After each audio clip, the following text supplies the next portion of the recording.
Hello, my dear future nursing officers. Welcome you all to the Master Nursing classes.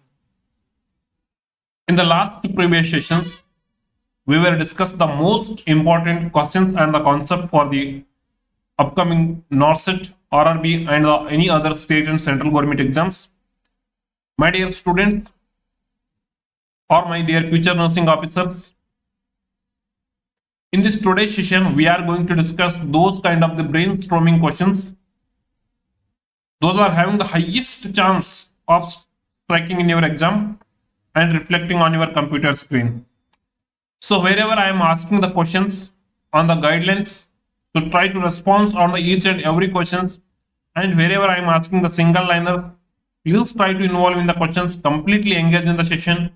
Then only you will come to know that something you have learned at the end of the session, right? A very good evening to one and all who are attending the Master Nursing classes first time.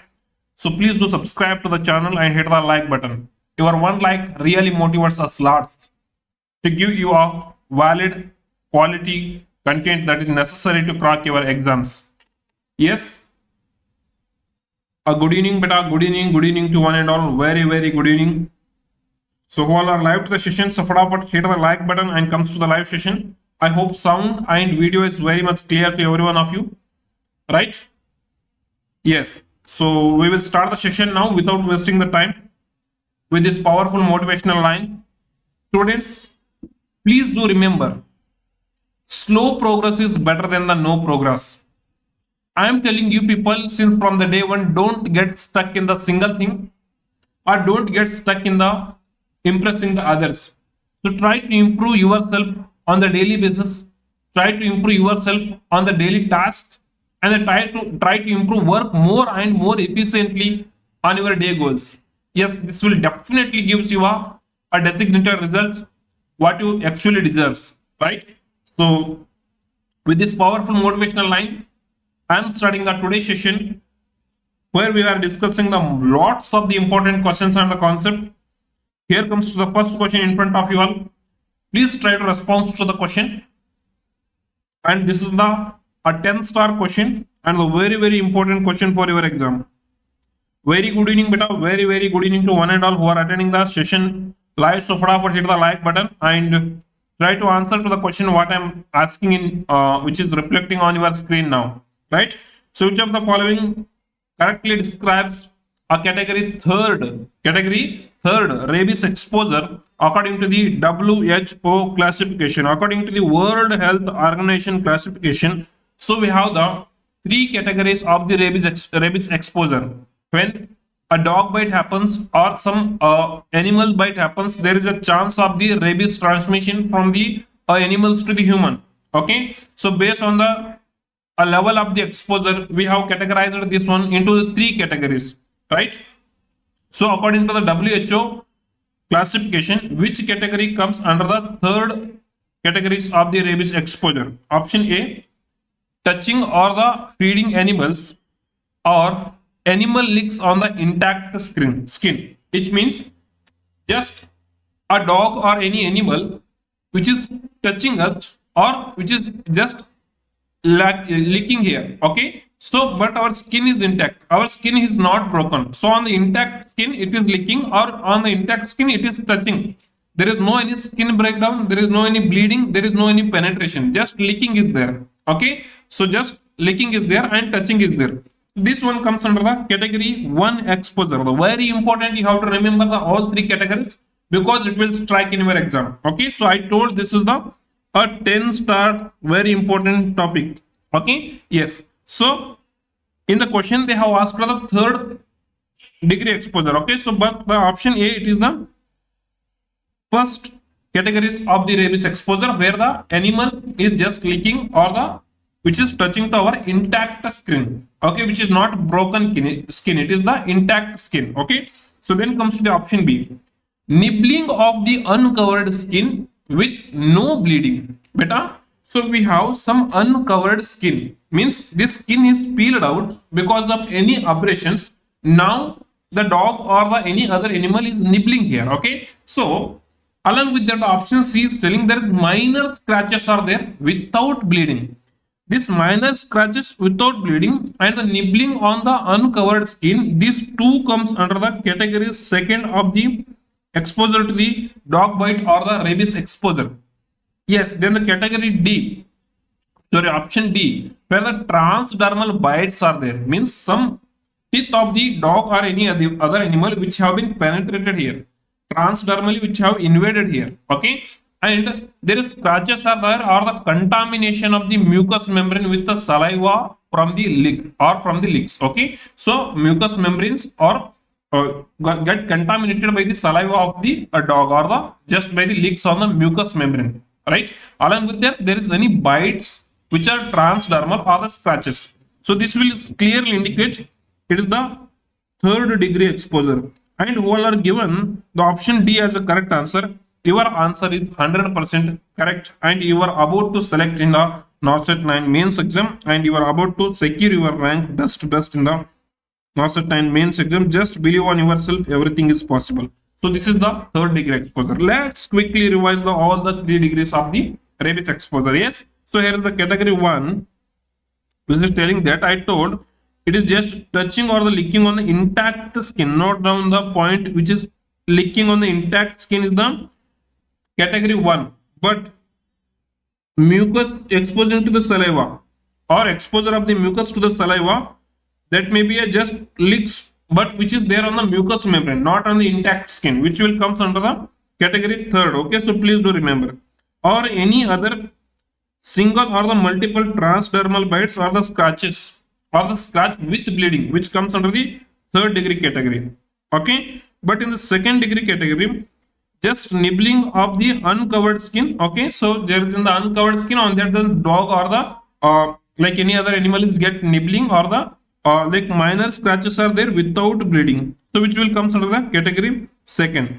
Sir, how we have to manage this all 3 grades of the our rabies exposure or the dog bites? But in the category 1, just you require the wound care, wash with soap and water for the 15 to 20 minutes under the running water. That's it, nothing required. Okay, no prophylaxis is required in the category 1 exposure, right? Then the category 2, in this one we will give only vaccines. We are not giving the any like rabies immunoglobulin. We are not giving the immunoglobulin, just we are giving the vaccine. Okay, so just there is the nibbling is there, but on the uncovered skin it is there, and there is the scratches are there, but there is no bleeding. Okay, so that is the category 2nd. In that one we are giving the rabies vaccine only. Okay, so then the category 3rd, in the category 3rd, the vaccine plus we are giving the rabies immunoglobulin at the site of the dog bite. Okay, very important, keep in your mind, right? So this is the categories of the rabies exposure, which is given by the World Health Organization, which is completely updated, which is completely latest one. Okay, so here is the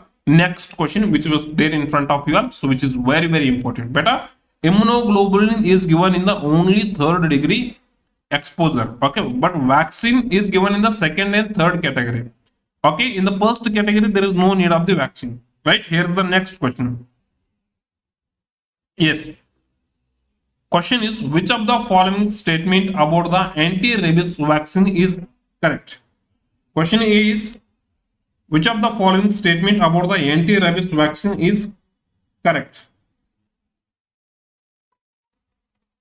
Just a second, which is disturbing. Make it silent. Yes, right. Option A is, yes, I'm waiting for your answer.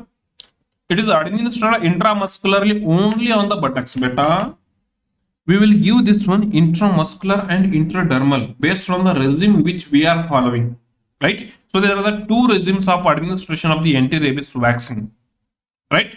So in the India we are giving the intramuscular routinely and widely we are using, but in the resource limited areas of the India also we will use the intradermal route. Okay, very important, keep in our mind.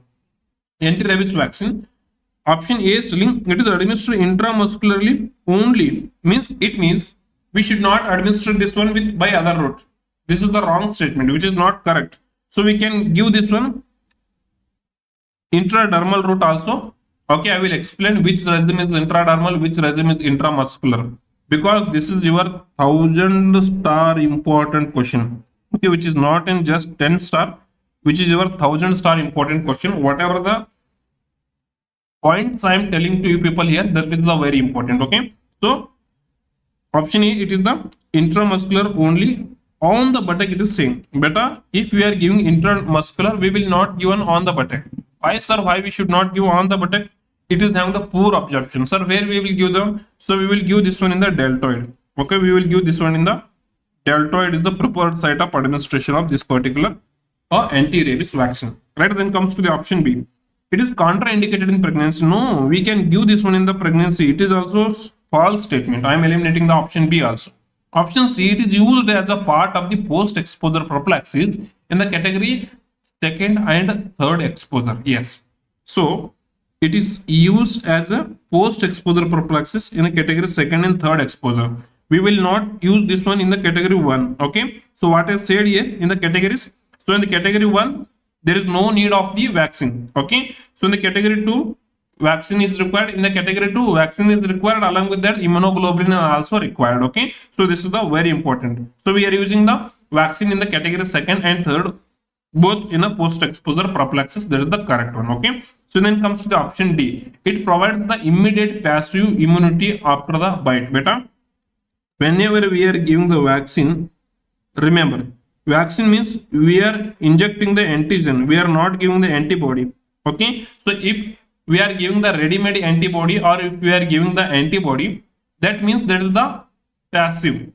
We are giving the antigen inside the body of the patient. This is the body of the patient. Inside the body, we are putting the antigen, but this antigen, which may be a bacteria, which may be a virus, which may be anything, this antigen, we are suppressing the disease causing ability of this antigen, means we are doing the attenuation. Okay, so what we are doing the attenuation of this particular vaccine here. Okay, so very important. Remember, attenuation means we are reducing the disease causing ability of this particular vaccine, which we are giving the antigen in the vaccine. That antigen, we are reducing its disease causing ability. Okay, so that is what you call the attenuation. Very important word, which was asked in your last Norcet. Okay, what is attenuation? Attenuation is the antigen which we are using inside the vaccine. So that antigen, which may be a virus, bacteria, or anything, we are suppressing the disease causing ability of this virus or bacteria. That is what we call the attenuation. Very important word. Okay, so I am repeated 3 times because it was important, right? So the next question. So we are giving the antigen. So this antigen which is entering inside the body. Okay, so this antigen which is entering inside the body and which is producing the antibody here, means our body is completely involved in the production of the antibody. So we call this one as the body is involved, means that is the body is active here. Okay, so this is the vaccine produces the active immunity, it will not produce the passive immunity. Okay, so I am eliminating the option D also here. It is very important. It provides the immediate passive immunity is not in correct answer, because if I am giving the immunoglobulin, okay, inside of the vaccine, if I am giving the immunoglobulin, you consider immunoglobulin is the antibody. So directly ready-made antibody is going inside. So this immunoglobulin is having the power of giving the immediate protection. Okay, but the vaccine is an antigen we are giving, and our body is producing the antibody against that antigen. Okay, so that is what we call the active. It is not in passive. Okay, so very important, right? So I am eliminating the option D also.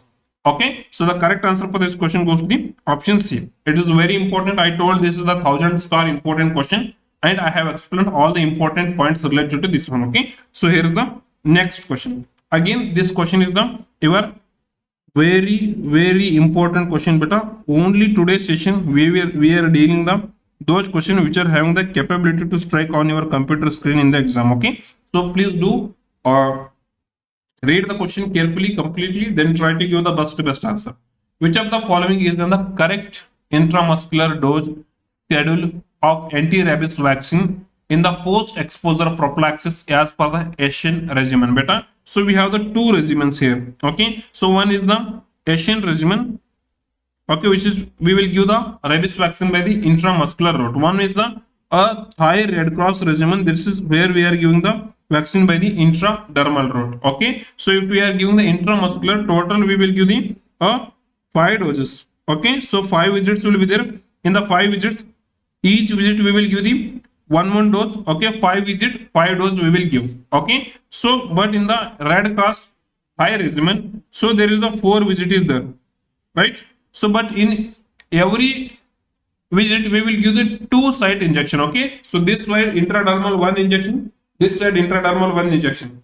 Two injections we will give here. Okay, but one visit, two injections. Mean total doses will be here is the 8 doses. Please do remember the total number of the doses in the Red Cross high regimen is the 8 doses. So that is the 4 very important visits will be there in the Red Cross prize regimen, but the dose will be 8, right? So in the Asian regimen 5 visit 5 dose, right? So very importantly I told this particular Asian regimen we are giving by intramuscular route, right? So prepared site is the deltoid on the arm we will give. Okay, so and the anterolateral thigh of the child we will prefer in the anterolateral aspect of the thigh in the children's. Okay, so very important. Dose will be 5 ml, but now we are using the full one vial. Okay, so that's the, if it is 1 ml we will use the 1 ml vial. Okay, but the constituents inside is the very important. If it is the 0.5 ml, 0.5 ml vial we will use, but the usual is the 0.5 ml is the standard answer and the one single best answer. Okay, if in option if it is coming the full vial also correct answer. Okay, so very important, keep in your mind. So right, you told there is the total 5 visits, so when should the patient will comes? This is the examiner favorite question, and this is the examiner where you want to ask the question. Okay, so the examiner will ask you what are the schedules. So he will come on the day 0, means today dog have been bitten, means today he should come to the hospital, along with the day 3, day 7, day 14 and the day 28, right? So these are the very important 5 schedules he should and must follow. Okay, on each and every schedules we will give the 1 dose. Okay, total will be 5 doses will be there. Okay, very important Asian intramuscular regimen, very important. Then comes to the Thai Red Cross regimen, where we are using the intradermal route. 2 sites we will use per visit. Okay, 0.1 ml per site, very important. And the total 8 doses we will give in the 4 visit. When we should give, sir, here the 14 will get lost. Okay, so 14 will get lost. So on the day of the dog bite, on the 3rd day, 7th day, and see that directly 28th day we will give. Okay, so 14th we will not give here. Okay, so very important. Keep in your mind the rabies post exposure prophylaxis. Okay, the question was asking according to the Asian regimen, post exposure prophylaxis of the anti-rabies vaccine. So that is the intramuscular route, right? I told the total 5 doses, 5 visits. That is the day 0, day 3, day 7, day 14, day 28. Okay, so this is the correct answer. This goes to the correct answer, and the very important thing, keep in your mind, right? So this is the very important. Already I have told to you people, right? Here is the re-exposure prophylaxis you have to keep in your mind. Okay, so this is also important. Every time examiner will not ask what you have read. Okay, sometimes the examiner will ask like these questions, right? So there is the re-exposure prophylaxis, means previously dog have been bitten, that time the patient went to the hospital and he have completed all the 5 doses. Okay, anti-rabies vaccine, right? Again after the 5 years, again the patient have got the dog bite, you consider, right?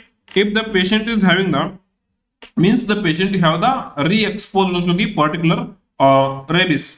Okay, so now what we have to do? So if the patient is having the vaccination history, okay, so like patient have been received the pre-exposure prophylaxis or the full post-exposure prophylaxis patient have been received in the past, means previously he have received the full pre-exposure prophylaxis and or the post-exposure prophylaxis previously have been received. Okay, right? In that particular situation, just a 2 dose of the anti-rabies vaccine is required on the day 0 and day 3. There is no need on the day 7, day 14, day 28, not required. Only day 0, day 3, 2 doses of the anti-rabies vaccine is required in the re-exposure prophylaxis. It is according to the new guidelines. It is important. And this is only the latest guidelines, and this is only the completely updated guidance up to date now. Okay, so I don't know if tomorrow it is changing, I don't know. Today it is the guidelines I am telling, right? Yes, so this is the very important question again in front of you. Yes, which of the following is an example of the passive natural immunity? Option A, beta question they are asking the example for the, it is passive and which is natural immunity. Okay, so it is not an active, it is not an artificial, it is the passive, it is the natural immunity. Okay, so option A is the, yes, immunity developed after recovering from the measles. So some measles means it is on the viral infection, right? It is in the communicable disease which happens by the virus, right? So the virus is entering inside. So that time our body is involved in the production of the antibody, means our body is actively participating here. Okay, so this is a immediate like immunity develops after the recovering from the measles. This is the what happened here. This is the not in passive immunity, it is the active immunity. Okay, because the measles infection is happening, that time our body is involved in the production of the antibody. Okay, so this is the active immunity, very important. Whether it is natural or the artificial, better the infection is happening means which is natural. Okay, so infection is natural, which is the natural active immunity. But in the question what they have asked, they have asked for passive natural immunity. So our option A is not correct. Let the option B, immunity from the tetanus vaccine. Okay, so students, we are giving the vaccine here, means we are giving the antigen which is not having the capability to produce the infection. Okay, so just we are giving the antigen. This antigen is entering into the body. Okay, and our body is again actively producing the antibody. So the vaccines also is not an passive. In the passive, what we will do? What we will do in the passive, already ready-made antibody, already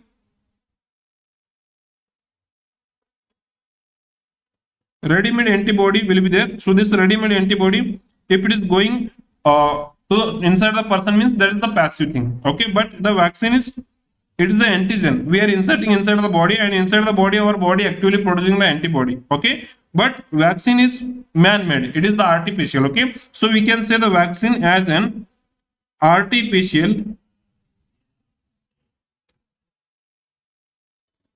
active immunity. Okay, it is the artificial active immunity, very very important, keep in your mind. Okay, then comes to the option C, antibodies passed from the mother to the baby through the breast milk. Yes, so here directly antibodies are going. Okay, mother breast milk have the immunoglobulin A, every one of you know. So in that immunoglobulin A directly from the baby, so from the mother which is directly going to the baby, means the antibody is going, means the baby is not directly involved in this in the production of the antibody, just already ready-made antibody which is there inside the mother, which is going inside the baby, means directly or antibody is going, means that is the there is no involvement of the body in the production of the antibody. Okay, so very importantly, antibodies passed from the mother through the breast milk to the baby. Okay, so this is the mother milk is the natural one. Okay, which is not man-made, which is the natural one which is producing inside the mother. Okay, so that is the natural. Okay, and the ready-made antibody is going inside. Okay, so that is what we call the passive, natural passive immunity, very important, right? So this is the natural passive immunity will be there. So option C is the correct answer, because in the question also they have asked which one is the example for the passive natural immunity or the natural passive immunity. So that is the antibody which is passed from the mother which is going through the breast milk to the baby. Okay, so that is the very important. Then comes the option D, administration of the rabies immunoglobulin. Better immunoglobulin are the ready-made antibodies, but which are man-made. Okay, which are produced inside the factories. Okay, so this administration of the immunoglobulins after the dog bite, which is a artificial, but we are giving the ready-made antibody, so that is the passive immunity. Okay, so very very important, keep in your mind, right? So that is a very important concept on the immunity. So one asking of the one question from this particular chart is there is highest chances there. Okay, so please do remember and give your best shot in the exam. Okay, so this is the artificial passive immunity which is very important for your exam, right? So here we have the chart. In the immunity means there is the ability of the person to fight against the infection is the immunity. Okay, so God have given some immunity power from the birth. Okay, so power of the immunity which comes from the birth, we call that one as the innate immunity. What we call that one? We call that one as the innate immunity. What are the power we have? We have the skin. Yes, skin acts as the primary barrier. Okay, so skin is there, then only the external organism is not easily entering inside the body. So skin is the innate immunity. And the like HCl, the hydrochloric acid, which what we have in our stomach, we will have the lots of the bacteria and viruses in our food. So our hydrochloric acid or the HCl, which is normally producing in our body, will destroy the like viruses and bacteria. So that is also came from the birth. Okay, so that is the innate immunity. Along with that, the cells of the innate immunity like phagocytes, natural killer cells. So those all comes under the innate immunity. Okay, so very important. Keep in your mind, right? What are the example given? So that is the HCl in the stomach. Okay, and the natural killer cells and the phagocytes and the macrophages. Okay, so these are the innate immunity which God have given as a gift to us. Okay, so this is the innate immunity, right? So in the acquired immunity means which is happening in our life cycle. So we have born, okay, after the birth, the ANM of our community area, she came and she have injected the BCG vaccine here.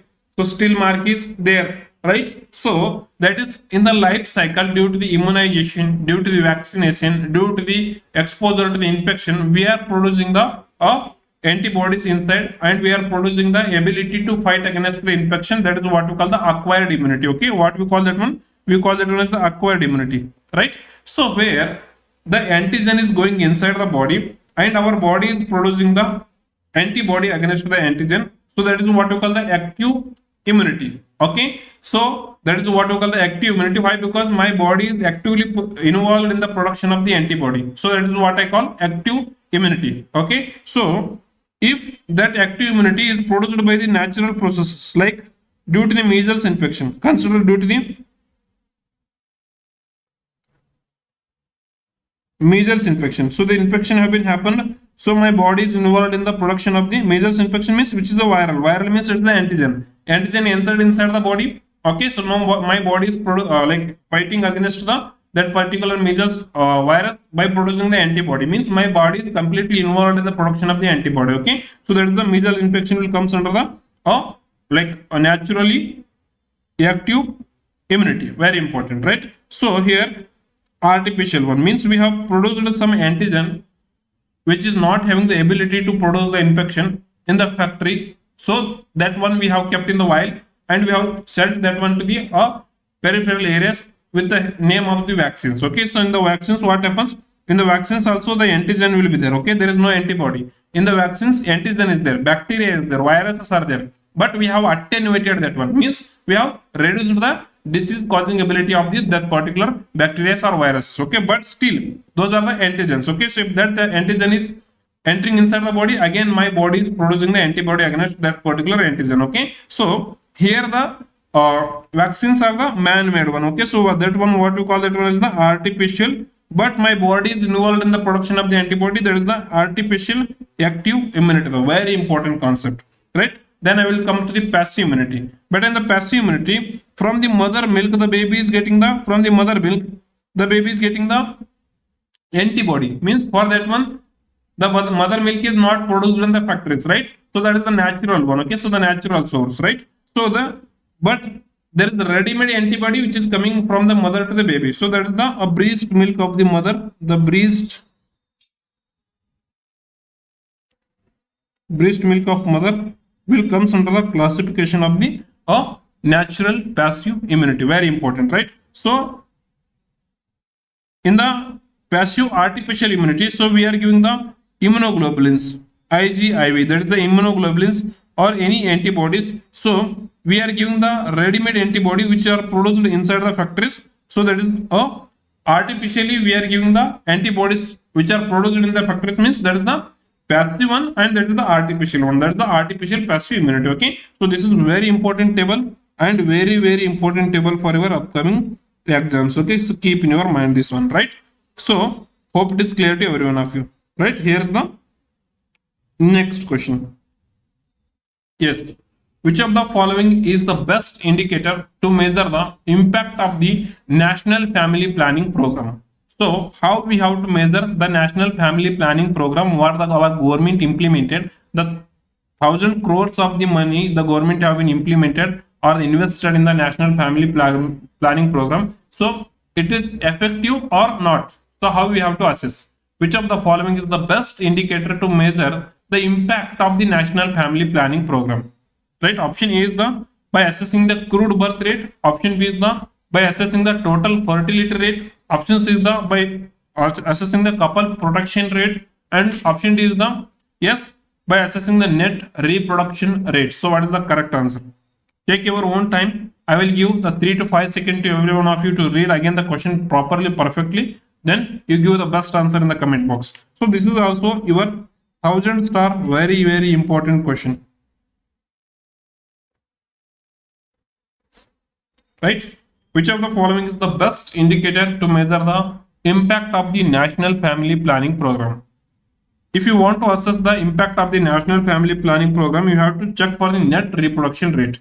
Okay, so net reproduction rate or the NRR is the best indicator for the assessing the impact of the National Family Planning Program. So this is a very important one you have to keep in your mind, right? And the total fertility rate is the best indicator for the fertility and the complete of the family. Okay, so size, completed size of the family we need to assess, means that is the total fertility rate we will check. And net reproduction rate is the best indicator for the assessing the impact of the National Family Planning Program. Okay, so this is the correct answer. Please keep in your mind, right? So this particular statement is very important, right? So then comes to the definition of the each and every fertility indicators are the very important. Better crude birth rate, many time asked question in your exam. The number of the live births per 1000 population in the given particular area. So that is what you call the crude birth rate. And the general fertility rate, that is the GFR, where the number of the births, live births are happening per 1000 women of the reproductive age. Okay, but when we will come for the total fertility rate, so average number of the children a woman would have during her reproductive age will be the total fertility rate. And the gross reproduction rate is the very important one. Average number of the daughters, a woman would have. Okay, so in her reproductive age, so that is what you call the gross reproductive rate. The definition of the gross reproductive rate is the very important for your upcoming Norcet exam. Okay, so please keep in your mind, right? The gross reproduction rate is the average number of the daughters a woman will have. Okay, so that is what you call as the a very important thing, just for your exam purpose. Just I have quickly revised all the definitions. Okay, so in the net reproduction rate, average number of the daughters a woman would have during the woman would have according to the accounting for the mortality. Okay, so here the ignoring the mortality will be in the gross reproductive rate, but in the net reproductive rate we are accounting the mortality also. Okay, that is the very important, right? So this is the a quick revision of the very important indicators. Just you have to remember the two very important things: the definition of the gross reproduction rate and the definition of the crude birth rate. And the best indicator for the fertility and the complete family size is the total fertility rate, and the best indicator for the impact of the National Family Planning Program is the net reproduction rate. Okay, so in the question what they have asked, we need to measure the impact of the National Family Planning Program. So this is the very important one. So the answer goes to the net reproduction rate. Okay, so the answer goes to the net reproduction rate. So this is your answer for the exam. Okay, but this fertility indicators and its formula and its status we will see in detail in perfect in the detail theory classes. Okay, this here I have just given a glance for you all to choose the correct answer in the exam. Okay, so yes, here the next question in front of you all. Yes.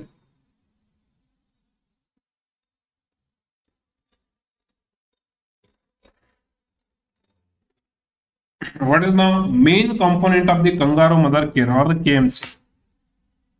Option A, bottle feeding. Option B, incubator care. Option C, skin to skin contact. Option D is the phototherapy. What is the main component of the kangaroo mother care? Yes.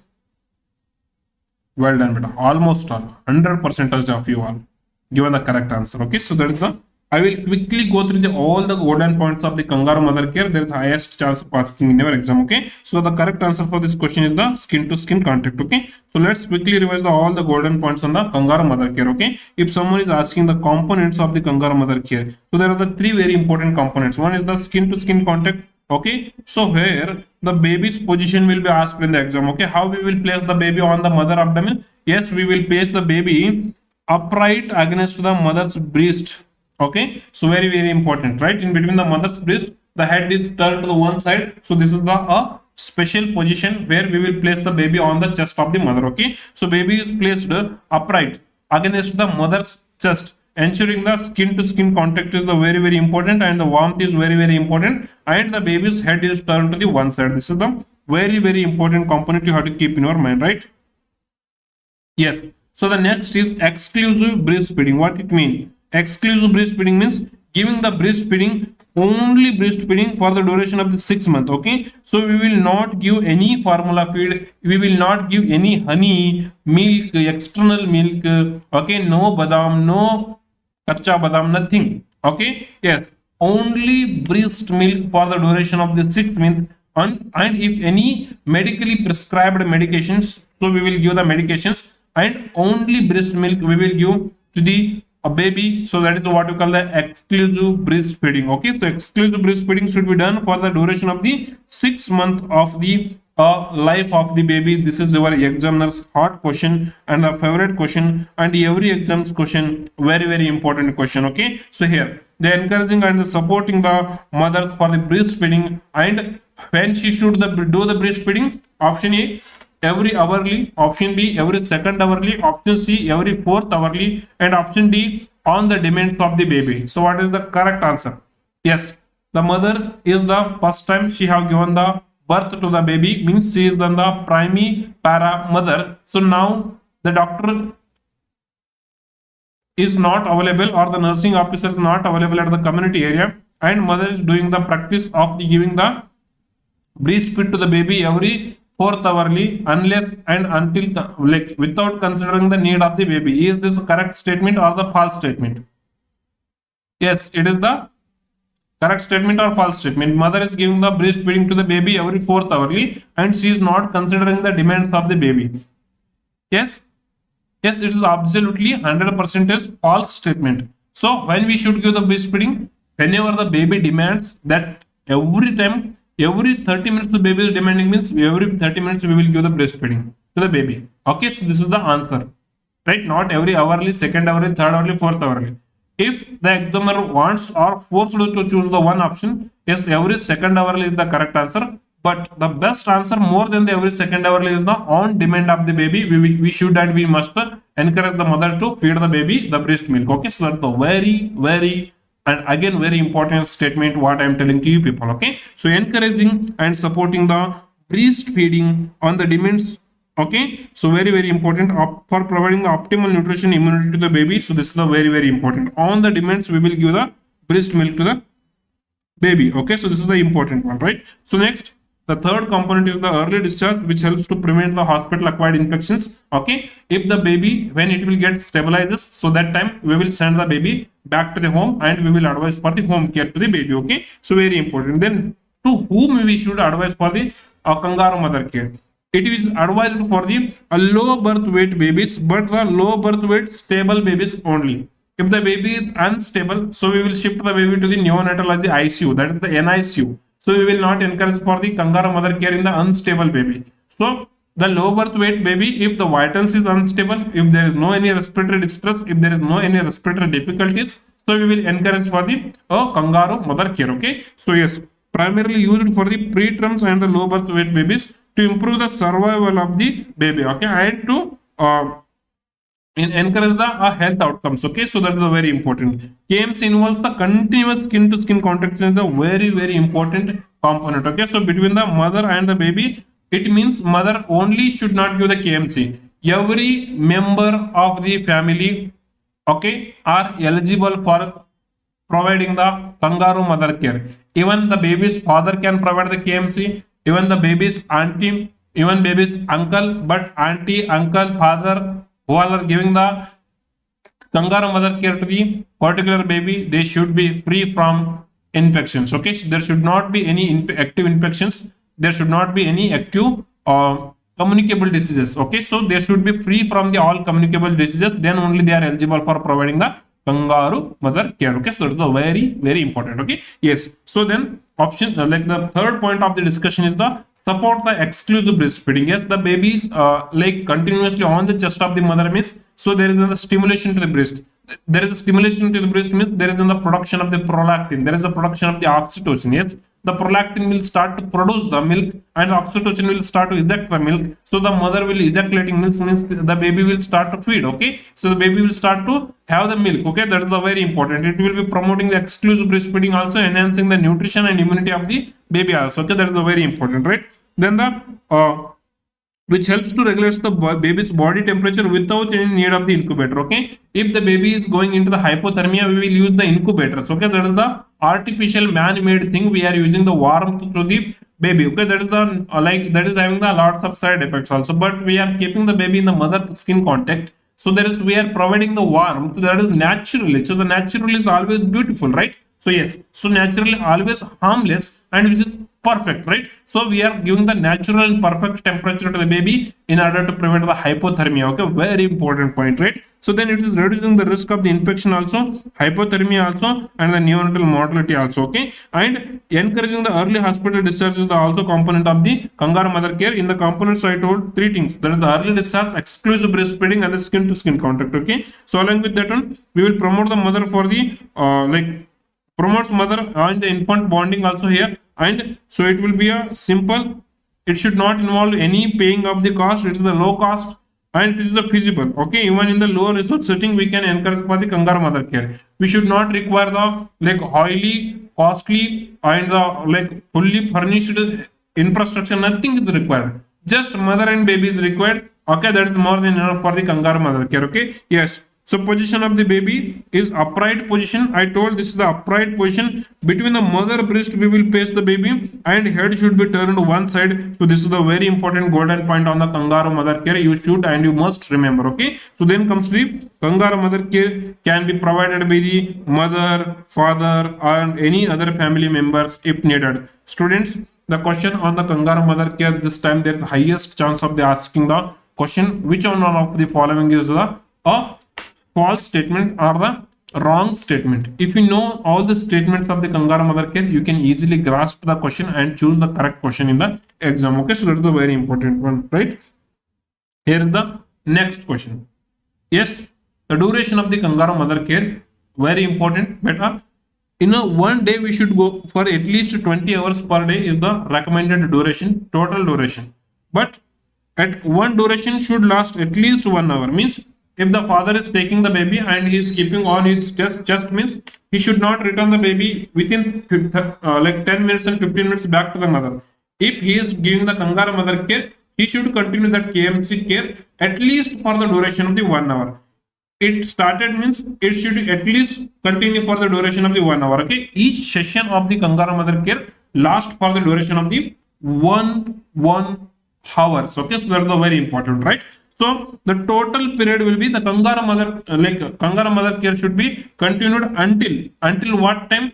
Until the baby reaches the stable weight that is the more than or equal to the 2500 grams. The baby is reaching. Yes, then stop the Kangaroo mother care. Okay, so that's the very important. You need to keep in your mind. Okay, so here's the next question. This is also your 5-star very important question, right? So in the GOBI-FFF strategy, the letter G stands for which of the following statement? Yes. Option A is the growth retardation. Option B is the growth monitoring. Option C is the general immunization. And option D is the genetic counseling. So what is the correct answer? In the GOBI-FFF strategy, the letter G stands for which of the following statement? Option A is the growth retardation. Option B is the growth monitoring. Option C is the general immunization. And option D is the genetic counseling. So what is the correct answer? But in the GOBI-FFF strategy, which is a strategy which is initiated by the UNICEF and the World Health Organization, where the G stands for the growth monitoring. Okay, and O stands for the oral rehydration therapy. Okay, so let me quickly revise all the golden points on the GOBI-FFF strategy. Okay, so which was promoted by the UNICEF and the World Health Organization, right? So what is the main goal? To reduce the infant and child mortality in the developing countries is the main goal of the GOBI-FFF. So what is the GOBI stance here? So GOBI stance here is, okay, so adding some salts and taking some puffs and pricking that one and eating. So that is the GOBI. No, that is not GOBI. That is the unhealthy GOBI. Here is the healthy GOBI is there. So that is helpful for the reducing the child mortality, right? Yes, yes. So that is the G here. That is the growth monitoring. And the O stands here is the oral rehydration therapy. B stands here is the breastfeeding. And I stands here is the immunization. So these are the components of the GOBI. Growth monitoring, oral rehydration therapy, breastfeeding and immunization is the GOBI, and the triple F is the family planning, female education, and the food supplementation comes under the triple F. Okay, so that's the very important: family planning, female education, and food supplementation. Okay, so this overall components which will helpful for the reducing the infant and child mortality in the developing country. So that's the main goal of the GOBI triple F. Okay, so that's the very important. All the components revise now only, right? So G stands for growth monitoring, O is the oral rehydration therapy, B is the breastfeeding, I is the immunization, F is the family planning, again F is the female education, again F is the food supplementation. So these are the very important components of the GOBI triple F strategy, which was given by the UNICEF and the World Health Organization. Okay, so that is the very important, right? So here's the next question. Yes, the main objective of MAPO program is to which of the following option? Yes, the option is in front of you all. The main objectives of the MAP program is to promote the institutional deliveries. Option B is to promote the exclusive breastfeeding for the duration of the first 6 months. Option C to reduce the maternal mortality, and option D is to prevent the anemia in the mothers. Yes, what is the correct answer? The main objectives of the MA program is, what is the MA? MA is the mother's absolute affection.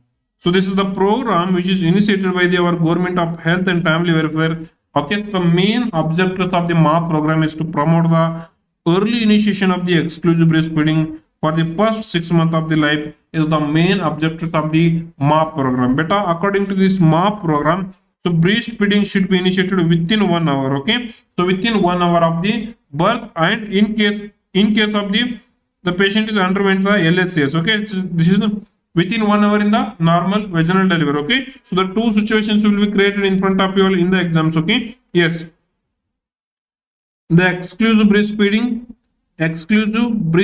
should be initiated in the normal vaginal delivery. So it should be initiated within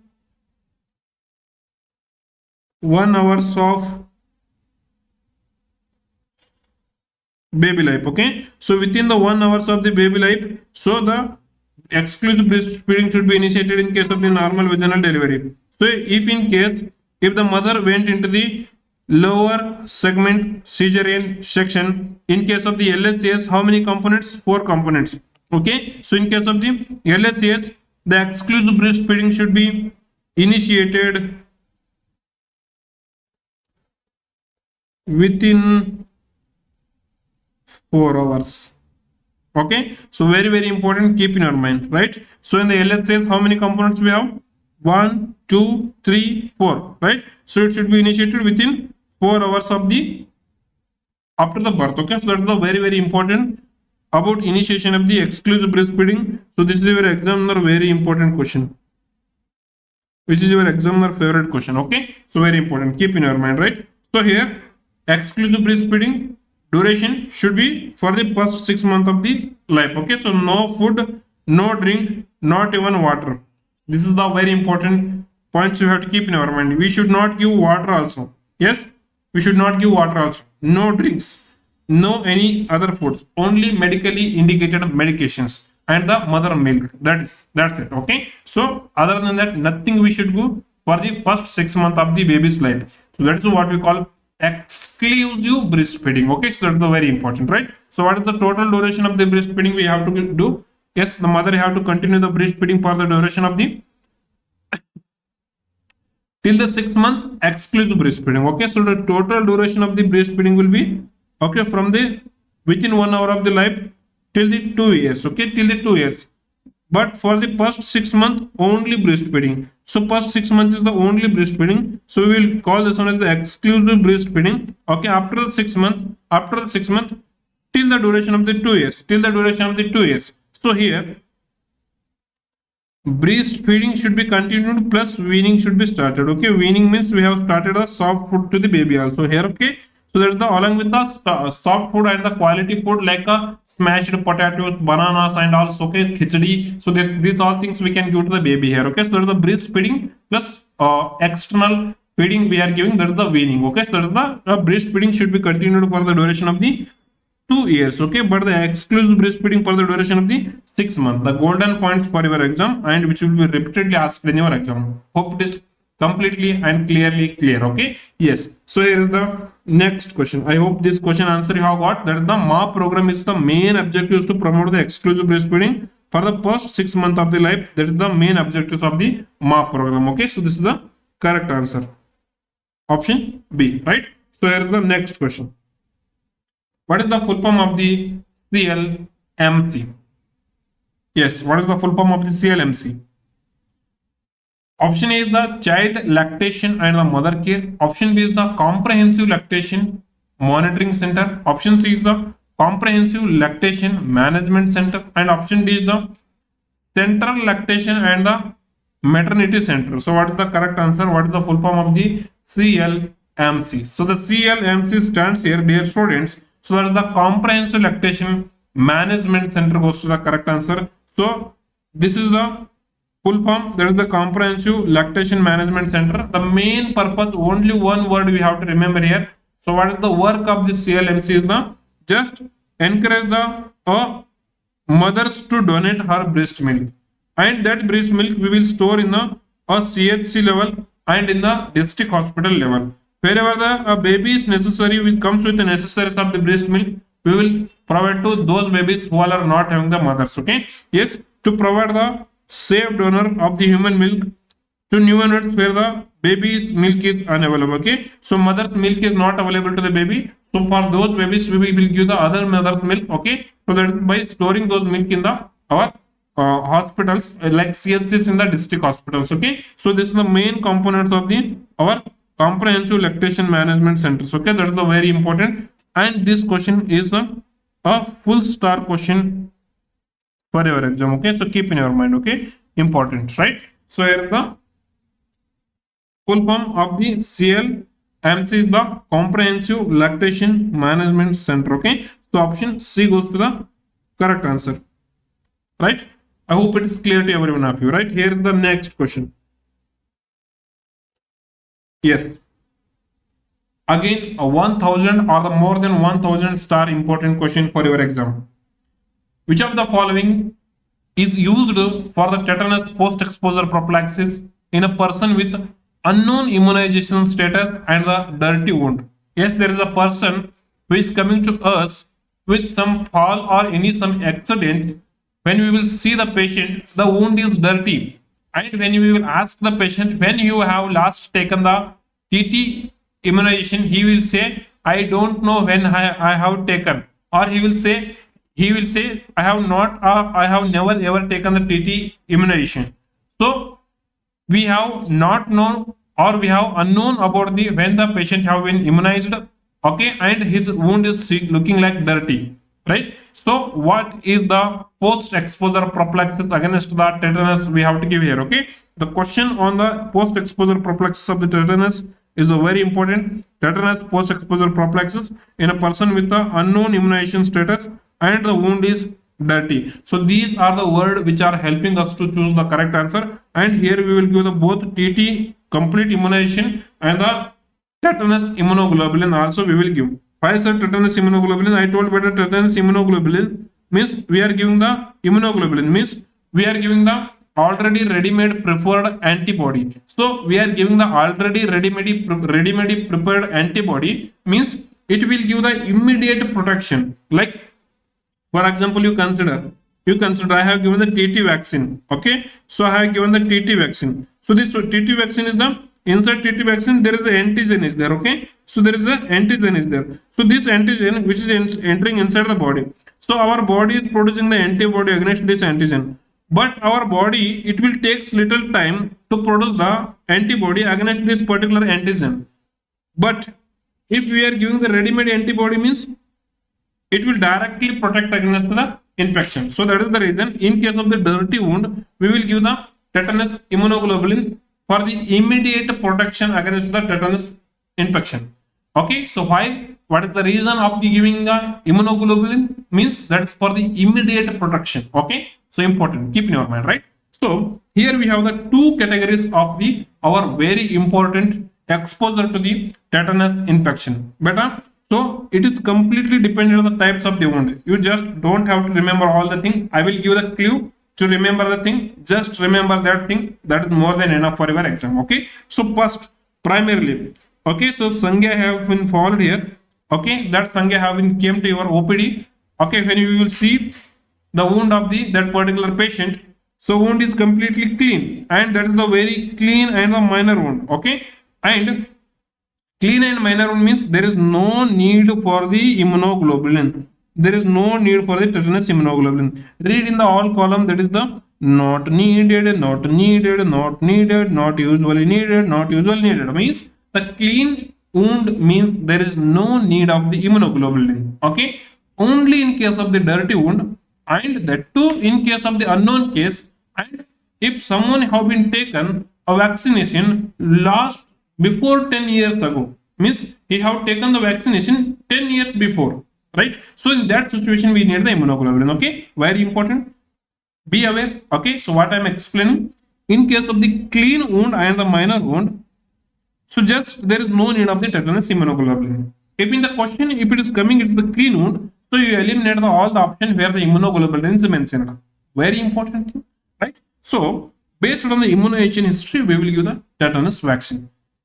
The patient is coming to your OPD or your clinic with a clean wound or the minor wound, but in the last 5 years, he have taken all the 3 doses of the tetanus vaccine.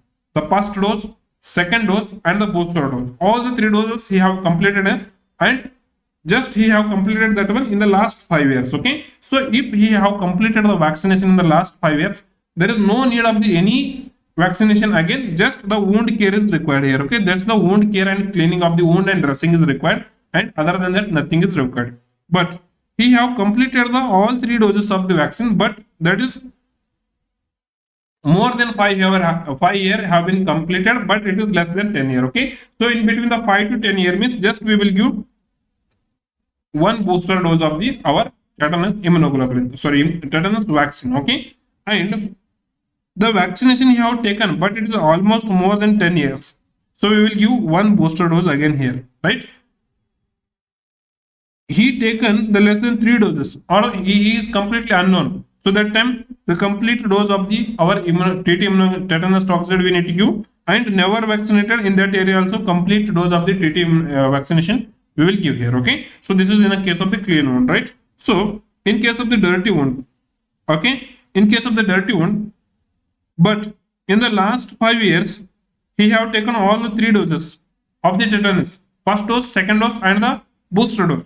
Again, there is no need of the there is no need of the vaccine also, there is no need of the immunoglobulin also, because just recently have completely vaccinated, and he have the antibody against that particular bacteria which is entering inside our body. So that is the reason no need of the vaccine also, no need of the immunoglobulin also, if he have completely vaccinated in the last 5 years of his age. Okay, very important. Then more than 3 doses they completed, but it is between the 5 to 10 years, means it is more than 10 years, 5 years, and less than 10 years. That time again we will give them one booster dose, but the immunoglobulin is not required, right? But the dirty wound is there, and he have taken the 3 doses, more than 10 years have been passed. Okay, that time I will give the one booster dose and the one immunoglobulin dose at the site of the our injury I will give. Okay, so the next one is the less than 3 doses or the unknown immunization status. That time immunization full and the immunoglobulin full. Okay, so then the never vaccinated immunization immunoglobulin. Okay, so in the immunoglobulin we will give in the only 3 situations, that is where the more than 3 doses have been taken, but it have been passed more than 10 years, and less than 3 doses have been taken. Okay, and the unaware cases or the unknown cases, we will go for the immunoglobulin for the immediate protection against the vaccine against the tetanus. Okay, so this is the post exposure prophylaxis for the our tetanus exposure. This is your very important for your upcoming exam again. Okay, so the next question is here. Yes, a baby turns its head towards the side of the where you are giving the stimuli. Okay, towards the side where the cheek is stroked. What is the reflex is this? So I'm waiting for your correct answer in the comment box. Fatafa, do mention your answer in the comment box now itself. Right, so it is very easy question. Just one time need to revise before the exam. Okay, so try to mention your answer now.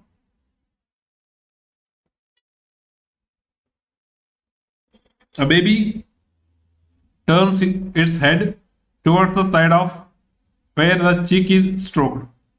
What reflex is this? But it is very simple. It is the rooting reflex. The best reflex or the most required reflex from the baby for the promotion of the breast milk. Okay, so very important. The sucking reflex, rooting reflex, and the reflex, that's the oxytocin reflex or the let down reflex from the mother. Okay, so from the mother we require the let down reflex, means when the oxytocin comes and when the oxytocin acts on the myoepithelial cells, and when oxytocin which compresses the lactiferous duct and the breast milk is coming out. So that is what we call the let down reflex or the oxytocin reflex, which happens in the mother. And for the baby, we require the rooting reflex and the sucking reflex. The three primary reflex is most important for the breastfeeding. Okay, so here we are striking the side of the baby's cheek, and baby is turning the head towards the strike, means it is feeling that the breast nipple is have been stroked and I need to turn towards the sucking the nipple like this. The baby is thinking here, and towards the side of the stimulation the baby is turning the head with open mouth. So that is what you call the rooting reflex. Okay, so please consider and keep in your mind, very important one. Okay, yes, right, sir. What is this reflex, sir? This reflex we also call as in the tonic neck reflex, or we also call this one as the arrow and bow reflex. Okay, so very important. So he is holding the bow here. Okay, so let me draw this one with a different color so you can easily see that one. Okay, this child is holding the bow here, and in this hand he is holding the arrow. We call this one as the arrow and bow reflex, or we can say this one is the tonic neck reflex. Okay, right, so this is also called as the tonic neck reflex. So what we will do in this one, sir, we will turn the baby's head just like this. Right, which side we are turning, that side the hand will be extended, and opposite side the hand will be flexed. Okay, and same side leg will be extended, opposite leg will be flexed. Okay, look at the baby, look at the sweet baby, how it is there. Yes, the baby, we have turned the head like this, right? So same side arm is extended and the same side leg is extended, right? So opposite hand is flexed and opposite leg is flexed, right? So this is what you call as the tonic neck reflex, the very important one you have to keep in your mind. The image based questions may strike in your exam. Okay, yes. So next reflex we are having is the Moro reflex. In this Moro reflex, so we are holding the baby like this in our hand. Okay, so suddenly I am dropping the head of the baby. Okay, suddenly I am leaving the support from the head of the baby. So that time the baby will extend his arms and it will pan his fingers, and it will extend its legs also, and it will pan his toes also. Okay, so sudden abduction of the arms, with the panning of the fingers, followed by the baby will flex the arms and baby will cry jorse. Okay, so baby will cry more loudly. So that is what you call the Moro reflex. What we are doing in the Moro reflex, suddenly we are removing the support from the head. That time the baby is extending the arm, or baby is abducting the arm and panning of the fingers. Okay, so followed by the like adduction of the arms and a loud cry. So that is what we call the Moro reflex. Okay, very important one. And there is chance of asking the image based question again. So please do remember this one. Okay. Please do remember this one. Okay, very important one. Okay, here is the next reflex. You are giving the pen or the finger in the hand of the baby, and baby is holding that one like this. Okay, so this is what you call the palmar grasp reflex, or the palmar reflex, or the palmar grasp reflex. Okay, and you are holding the baby in your hand, and suddenly you are throwing like this. Okay, so you are leaving the baby on the ground. That time the baby will extend its arms and it will try to protect itself. Okay, that's what you call as the parachute reflex. Okay, what we call this one? We call this one as the parachute reflex. Okay, yes. So the next one is, here is the question. This is your 1,000 point important question. Very, very important question. Okay, a 15-month-old child presents for a well baby visit. During the physical examination, pediatrician strokes the child's foot and observes that there is a dorsiflexion of the big toe and the panning of the other toes. Okay, so what happened here? So here in this particular situation, so when the pediatrician strokes the child's foot, he observing that there is a dorsiflexion of the big toe and the panning of the other toes. Okay, what should the pediatrician will do next? Or the, what should the nursing officer will do next in this particular situation? Option A, refer the child to the neurology immediately. Option B, order the brain MRI to rule out the any cerebral palsy. Option C, document as normal reflex at the this age. And option D, suspect the developmental delay. So what is the correct answer? Okay, what happened here? The pediatrician came and he is stroking the along side of the foot like this. So when you will stroke the foot, that time all the like great toe is getting the dorsiflexion, means it is, this is the dorsal portion of the foot and it is getting flexing towards the dorsal portion of the foot. Okay, we call that as the dorsiflexion of the great toe.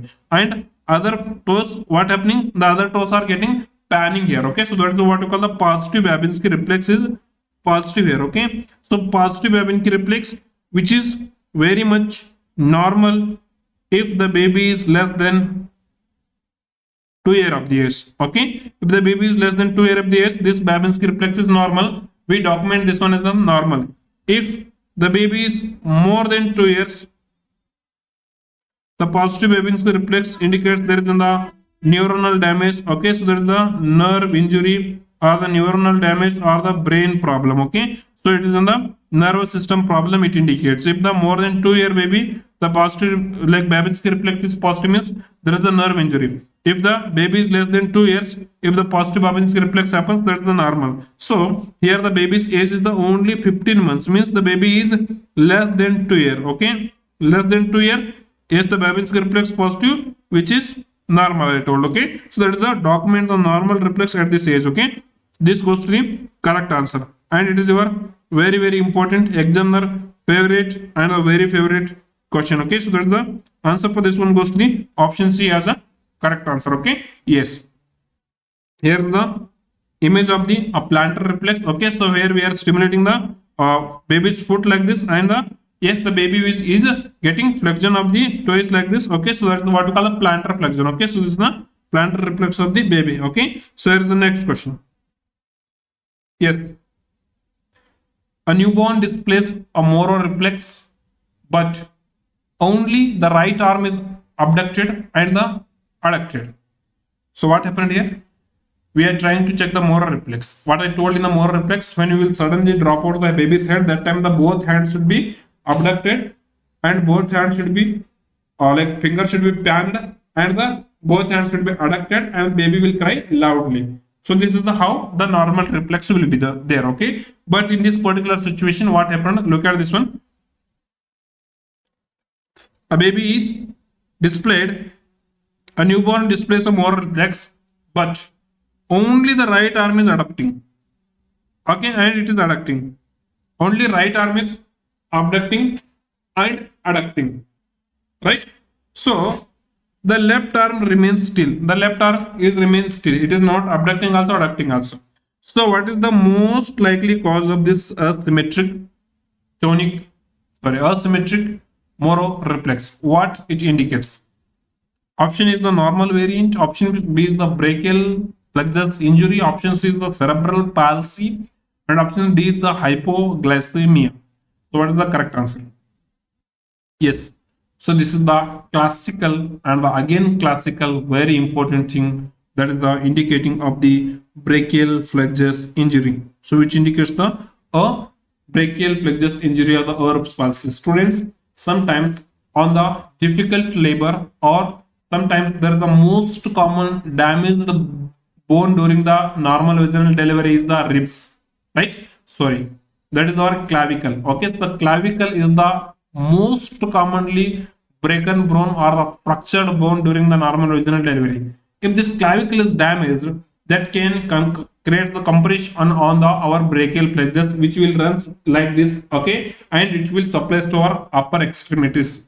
Okay, and the chest muscles also.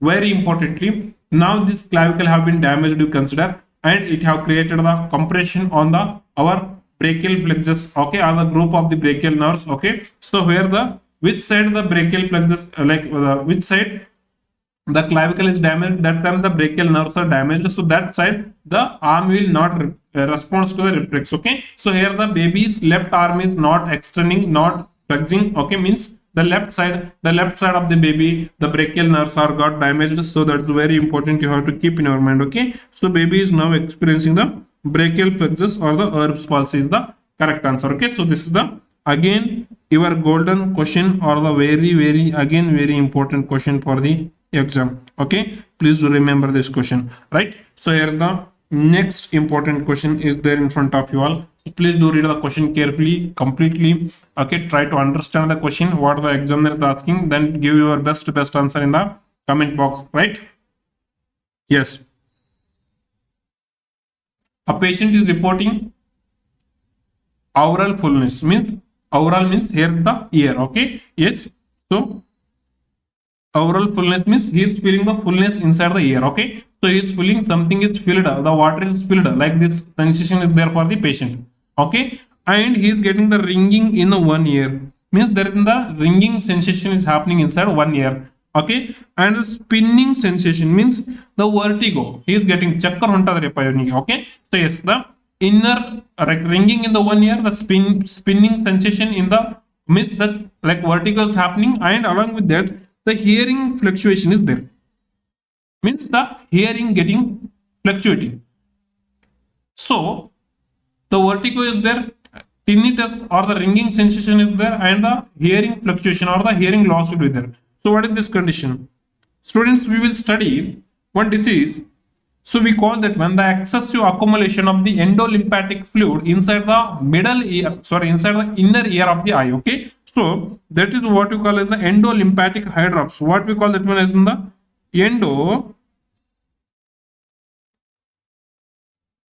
endolymphatic hydrops.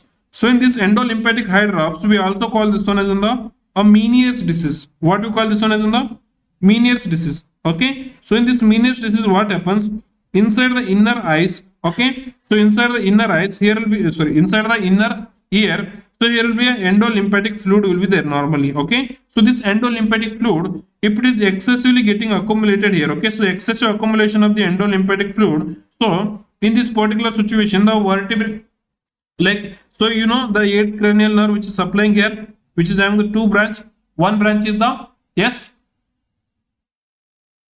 vestibular branch, another branch is the cochlear branch. Okay, so vestibular branch which is supplying for the vestibule, and the cochlear branch which is supplying to the cochlea. Okay, but this cochlear branch is responsible for the hearing the sound. Okay, so which is responsible for the hearing the sound, right? In this vestibular branch which is responsible for the maintaining the balance, right? So here the patient is getting the imbalance, that's the vertigo, the spinning sensation the patient is feeling, and so this cochlea is also getting impairing because there is inside the endolymphatic fluid is excessively accumulated. Okay, so patient is feeling the ringing sensation, so the spinning sensation, there is the vertigo, tinnitus, the ringing sensation inside the ear is the tinnitus, and the hearing loss. So this is the sensory hearing loss. So all these three are the very important triad components of our endolymphatic hydrops, what we can say are the Meniere's disease. Okay, so very important, all these three symptoms. Okay, so there is the,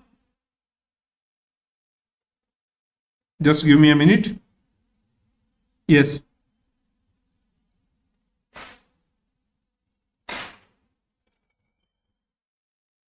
Just give me a minute.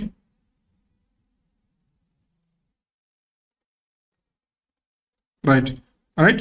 So here what happening? So here there is in the classical triad is there for the our endolymphatic hydrops or the Meniere's disease. One is patient is feeling the vertigo. Okay. Another is one is the hearing loss. So there is sensory neuronal hearing loss. Okay. Very important. Along with that, there is in the patient is having the tinnitus.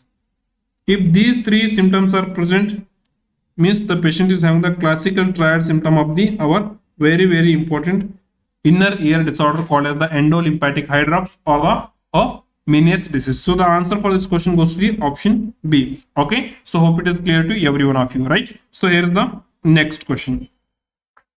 Yes, a nurse is preparing to administer the ear drops to a 3-year-old child. What happened here? The nurse is preparing to administer the ear drop to whom? To the 3-year-old child. Okay. So then, what is the correct technique to straighten the ear canal for the proper medication delivery? You know, our external ear canal is in a S shape. So what is the shape of the external ear canal? The external ear canal is S shaped. Okay. So like this. Right. So before installing the ear drops, we need to make it straight like this.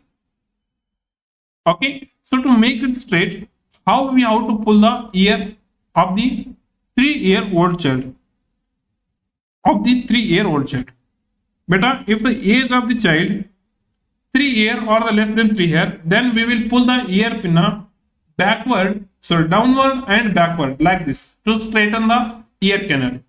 If the age of the child is more than 3 years or in the adults, so we will pull the ear upward and the backward. Yes, in the adults or in the big people, in the adults, we will pull up and back. Okay. In the small children's, in the small age groups, so we will pull down and back. Okay. Small, chota, children's, down, back. Adults, up, younger. Okay. So we will pull up and back. Okay. So in the children's, there is the 3 years. Okay. So we will pull it. Very importantly, option A, pull the pinna upward and backward.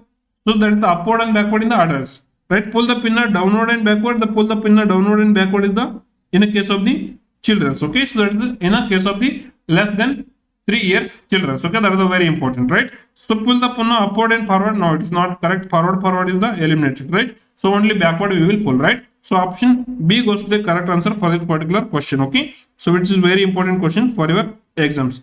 Right. So I told a very important age criteria for the pulling the pinna. Okay. So please do remember based on the age group. Okay. So based on the age, if the child age is less than 3 years, so how we have to make straighten up our ear canal? Yes, ear canal should be straightened up by the pulling it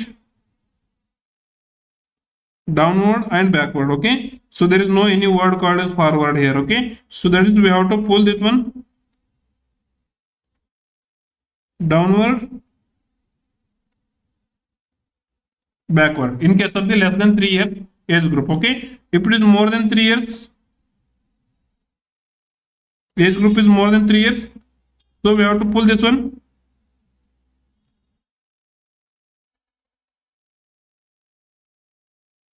upward, backward, or in case of the adults, we can pull it upward and backward. So very important to straighten the ear canal. Okay. To straighten the external ear canal. Okay. So this is the very important one. Just remember, right? It is the important one for you all. Yes, here's the next question. When administering the more than one type of the eye medication, so you are administering the more than one type of the eye medication, how much time should be the nurse wait between the instilling the two different eye drops. So you are like a patient came to you with some any eye irritations. So the doctor prescribed one antibiotic eye drops and one is a steroid eye drops you consider. Okay. So just now you have instilled the antibiotic eye drops you consider. So to instill the next eye drop or to instill the next steroid eye drop. So how much gap you should maintain between the one eye drop to the another eye drop is your question. Option A is saying that there is no any time necessary, just instill first and then instill second. No, it is not like this. So there is in the time we should be wait. Okay, so that is the I am eliminating the option A. Then comes to the option B. Wait at least 5 minutes between the two eye drops. Option C is the wait for at least 15 minutes. Option D is telling wait until the patient blinks 10 times. No, it is not like this. Okay, so we should not wait for 15 minutes also. Just we will wait for the first 5 minutes. Okay, instill the antibiotic or the any first eye drops, then wait for the 5 minutes, then instill the second eye drops. So this is the very important one. Wait for the 5 minutes between the two eye drops. This is the important one, and this is the examiner's favorite question. Okay, so the next one is here. Yes, a nurse needs to administer the both eye drops and the eye ointment. So yes, in the last question, there is only two different eye drops was there, so that we have maintained the 5 minutes gap between the two eye drops. So now in this particular situation, the nurse need to administer both an eye drops and the eye ointment also to the same eye of the patient. Okay, to same means to the same eye means to the consider the patient right eye only, you need to administer the both, right? So what is the correct order to be given in this particular medication? Which one we need to give first one? Whether the ointment you will apply first or whether the drops you will instill first? Yes. Option A, instill the ointment first, then the drops. Option B, instill the eye drops first, then the ointment. Option C, mix the both and apply. And option D, the order does not matter. You can whatever you okay, whatever your mind is saying, you do like this. No, you should not like this. There is in the particular order is there that is actually matters. Okay, so we should not mix both. Okay, so consider this is the eye. Okay, so now you have first applied the ointment you consider. After that, if you have instilled the eye drops, that time what happens? This both will mix. Okay, it will become khichda kachdi. Okay, yes, we should not do like this. So in order to prevent this one, so just we need to instill the eye drops first. Then we will wait for the 5 minutes. Okay, that time all the eye drops will be absorbed, so we will go for the ointment next. Okay, so because ointment will take time at least 15 to 20 minutes or 30 minutes to get resolved, right? So that is the reason ointment we will go for the second one. Okay, yes, the instill the eye drops first, then we will go for the ointment second. Okay, this is the order of the administration of the eye medication. So this will be a very important question for you all again.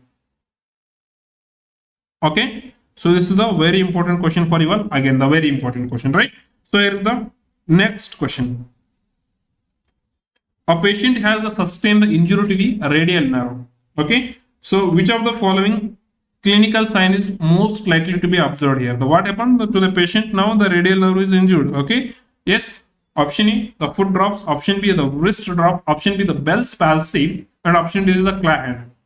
Yes, so but a claw hand will happens whenever there is an injury to the U. Yes, not to you, to the ulnar nerve. Okay, whenever there is injury to the ulnar nerve, that time the claw hand will happens. Whenever there is an injury to the 7th cranial nerve, or we can say the your facial nerve or the just facial nerve. Okay, so whenever there is an injury to the 7th cranial nerve or the facial nerve, so that time the Bell's palsy will happens. But in the question, there is an injury to the radial nerve. There is in the injury to the radial nerve. Okay, so these both options I am eliminating, right? So foot drops happens when there is an injury to the, yes, deep peroneal nerve, or we can say the common peroneal nerve. Anyone. Okay, so best answer is the deep peroneal nerve injury, which means the foot drops. So whenever there is in the injury to the radial nerve, the wrist drops will happen. The wrist drops will happen. So the correct answer for this question goes to the option B as a correct answer. Okay. So I hope it is clear to every one of you, right? Yes. So the next question means the rapid revision of the golden points on the nerve injuries here, right? Yes. Yes, the question is like the rapid revision golden points are like this. Students, remember, whenever the examiner is trying to give a history of the humerus fracture, he is trying to ask you the questions regarding the damage to the radial nerve. Please do remember. Okay, so the golden point. Yes, if there is any compression or injury to the humerus, yes, that indicates there is in the radial nerve injury. There is a chance of the wrist drops. The wrist drops is happening to the means the back of the hand is not getting the sensation. Very important for your exam. Okay. Yes. So the option and the second point is the median nerve injury. The commonest question which is repeatedly striking in the exam. The which nerve injury which leads to the carpal tunnel syndrome. The injury to the median nerve, the injury to the not middle nerve and median nerve. This is the median nerve. Okay. So the injury to the median nerve, which indicates there is in the carpal tunnel syndrome, the very important one. Okay. Yes. Then the numbness in the thumb or the numbness in the index finger and the middle finger will happen. Okay. So there is the numbness in the thumb, index finger, and half of the middle finger is getting the numbness. Rest half of the middle finger, this finger, little finger is completely fully sensible. Okay. Fully normal. So that is what we call the carpal tunnel syndrome. Okay, so there's then the next one is the ulnar nerve damage. So it is the ulnar nerve damage, the claw hand will happen. So okay, that is the very important one, right? So the next one is the common perineal nerve I told, or the deep perineal nerve, foot drops will happen. Okay, facial nerve we discussed already, facial paralysis or the Bell's palsy will happen.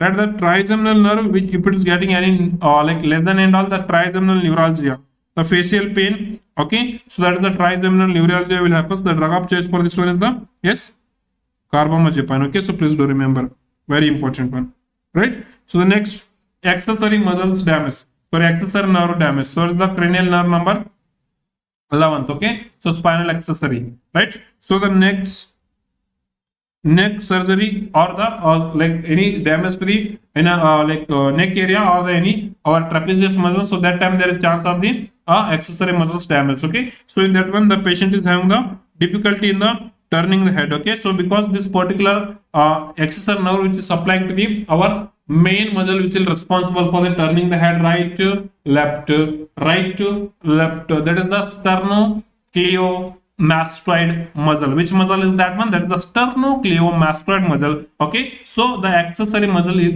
nerve is supplying to the sternocleidomastoid muscle. Yes, so if there is any injury to the sternocleidomastoid muscle or the injury to the spinal accessory nerve, so that will causes the unable to person to like turn the it makes the people or the person to turn the head right and left to unable. Okay, so that is a very important one. Okay, so next the golden point, the phrenic nerve, okay, if injury is happening at the level of the cervical spine number 4, okay, or we can say in between the C3 and C5, means on the C4 the origin of the phrenic nerve, the nerve which will supply to the main muscle of the respiration to the diaphragm. Okay, yes, the which nerve supply is responsible for the diaphragm? The phrenic nerve is the nerve which is responsible for the supplying to the diaphragm. If in case any injury which is happening at the C4 level, so that is which will cause the diaphragmatic palsy, which will cause the diaphragmatic paralysis, or which will cause the diaphragmatic palsy. So which is the making the people to breathing difficult. Okay, yes, that's the very important one. Next one is the long thoracic nerve or the damage to the serratus anterior muscle, so which makes the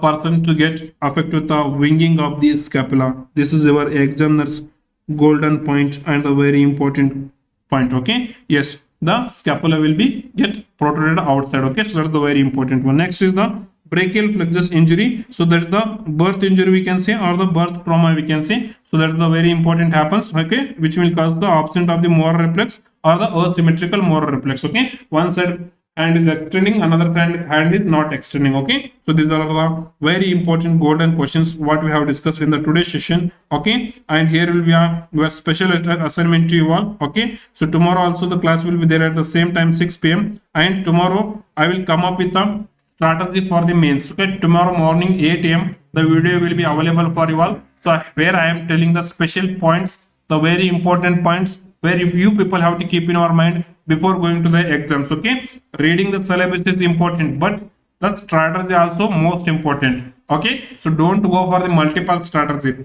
where which is looking effective to you people, where which is looking practically possible to you people, there only you apply the strategy. Otherwise don't apply the unnecessary strategy which will land you into negative marks. Okay, yes, so very important questions of the day. Okay, so questions which I am giving as an assignment, yes, very important, keep in your mind. Which nerve damage causes the wrist drops, which due to the which nerve damage, and claw hand due to the which nerve damage, right? Then the diaphragmatic palsy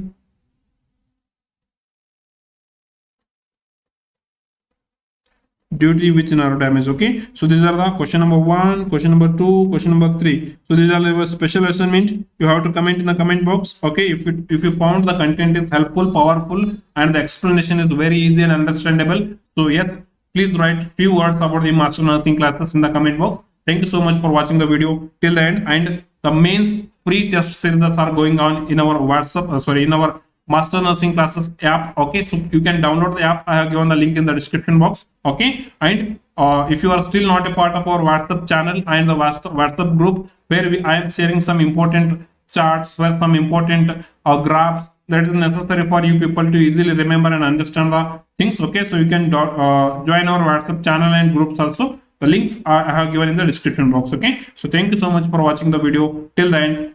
We will meet again in the tomorrow's morning strategy session and the tomorrow's evening 6 p.m. the question discussion session and the golden point revision session. Thank you so much for watching the video till the end. We will meet again tomorrow session. Tab tak ke liye, Jai Hind, Jai Bharat. Love you all. Bye bye. Take care.